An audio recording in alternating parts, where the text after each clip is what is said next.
What to look for when shopping for land to build your custom home. This video is a must-watch if you're considering buying land for a custom home build. We've taken 20 years of experience and we're trying to share it with you so that you know what we're looking at when we have several pieces of property to look at, and we want to help our clients understand the pros and the cons of each piece. We obviously have resources, other professionals like realtors and engineers and architects, zoning officers and local officials that we work with on a regular basis, and we hope that you engage them too, as well as a custom builder. But we want to give you an idea of what we're looking at. So when you go out in the field and you drive up to that piece of property, you understand what we would look at and you understand why.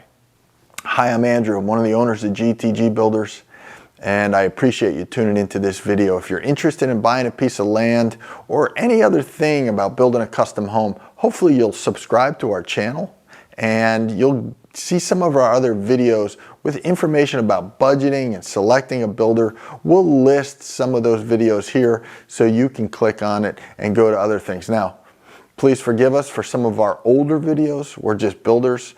We're not great video producers. So some of the older stuff may be a little hard to watch. This may be a little hard to watch, but we hope that you get the idea and you can gain some knowledge from our experience. Okay, so the first thing we look at a piece of property is actually, before we go out to the property, we take a look online at the zoning regulations that are associated with this piece of property. We can go on the town's website, look up the tax maps, we can look up the zoning areas, we can read the zoning. Does the local zoning allow us to build the type of house that we want to build? The realtor who's listed that piece of property is also a great resource for this information. Reach out to them, find out what the local zoning laws are. They may not know exactly, but they'll be able to tell you what they know from the seller.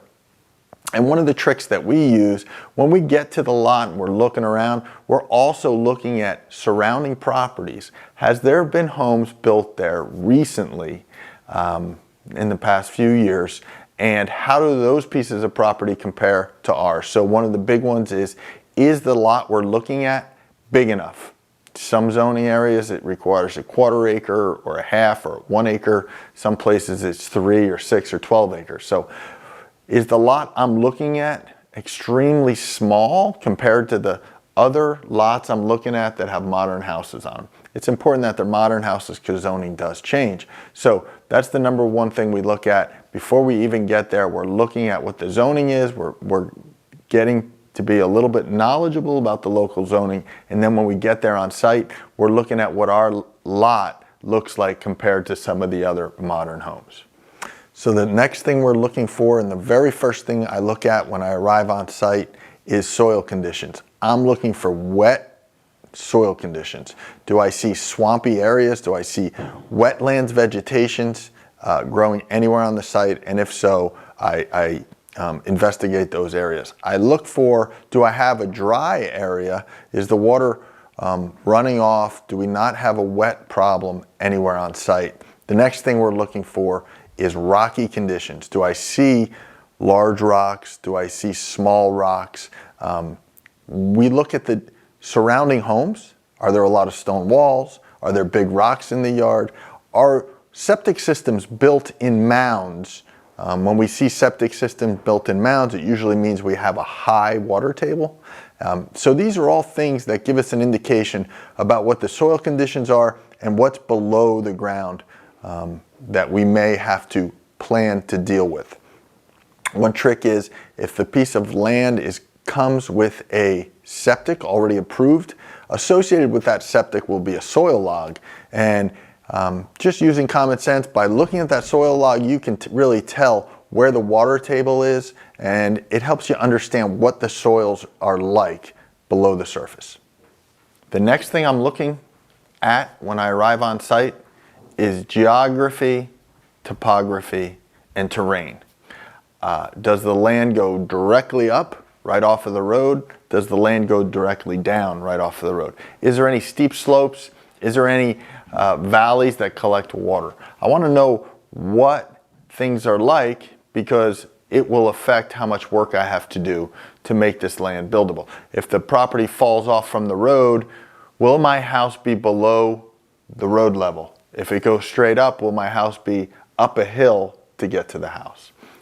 If a property falls off in the back, I could have a walkout basement, but I'd probably need a high deck to build on.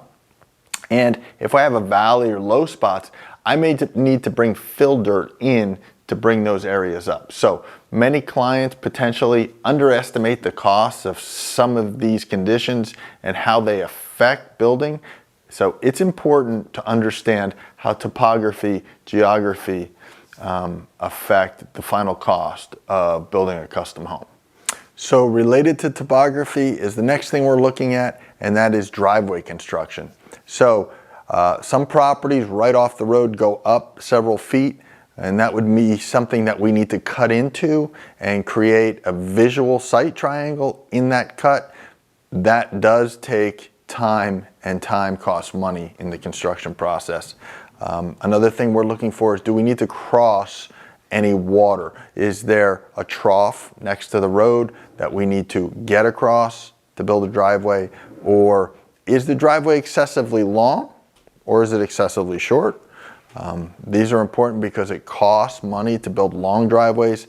Another thing to consider is, are you a kind of person that wants to have a stone driveway, or are you thinking you're going to pave the entire driveway? So if you have a 40-foot driveway, paving is a much different calculation than if you have a 300-foot driveway. So we want to look at things like topography, water, when we're considering the costs for building a driveway. If I've got a lot that's larger and I want to build my house further back, we need to take a look at what the costs are to build that driveway, what the final costs are, as it will calculate into our site improvement costs fairly dramatically. So the next thing will be fairly easy to understand, and that is trees. We're looking at trees. How many trees do we need to take down to make it so we can work on this piece of property, we can access the building envelope, and we can build a house, and that house will be safe from not just trees falling down, but branches and leaves filling the gutters. So when we take down trees, we consider a couple of different things. First, the cost to take the tree down and have it removed. Secondly, the cost to dig out the stumps. Big trees have big stumps. And then lastly, the cost to haul those stumps off and to have them processed off-site. So trees can be costly. There's also smaller trees and brush that we need to consider the costs of dealing with those things. Now, we also want to look at what are the town regulations if we have to remove a bunch of trees. Are we going to have to replant trees, or are there significant hurdles that we have to get across just to be able to remove trees at all? Here in central New Jersey, tree regulations can vary wildly from town to town, so it is important to look at either the town's website, speak to local realtor, speak to the zoning officer, or there may be some type of shade tree commission. Speak to those people, find out if there's a significant amount of trees or small trees that need to be removed, what would be the hurdles to get them removed, and what would you need to do about replantings once your house is built.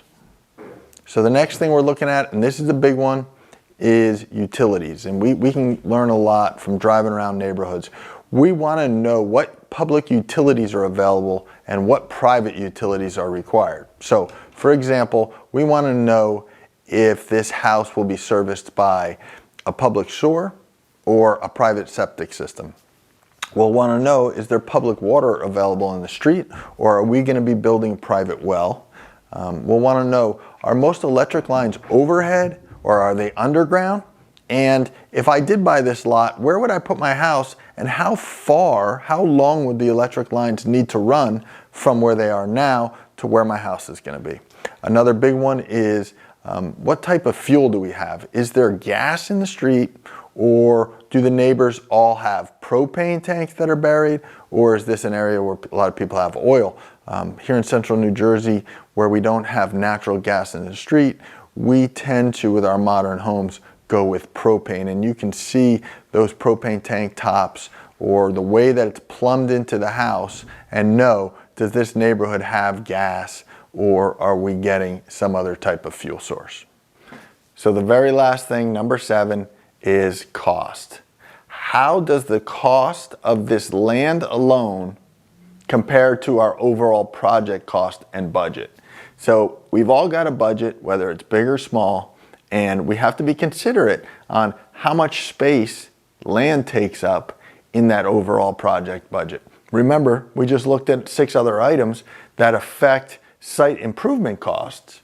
So we take the cost of this land, the cost of the site improvements, plus the cost to build a house, and this is what it really costs to build a new custom home. That is one of the number one things we want to understand before we buy a piece of property, and that is, how does the cost compare to my overall project cost?